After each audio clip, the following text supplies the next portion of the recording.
मेरा नाम गौतम यादव है और मैं गंडी ब्लॉक के युवा क्रांति सेना के ब्लॉक अध्यक्ष है। मेरा खैरागढ़ का नाम गंडे है। मैं भी यही पास कुछ काम से आया हूँ, उस वजह से पता चली कि यहाँ मीटिंग है तो कहा आया हूँ।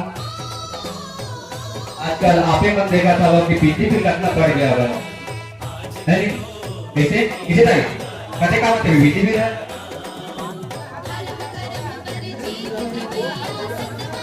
सर। ये समस्या पर आप पर आपके विधायक मतलब आवेदन दे नहीं दे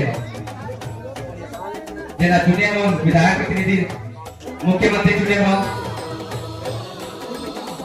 कि मैं क्या करा था इसके बाद तुझे होगा कि कौन समस्या समाधान करेंगे।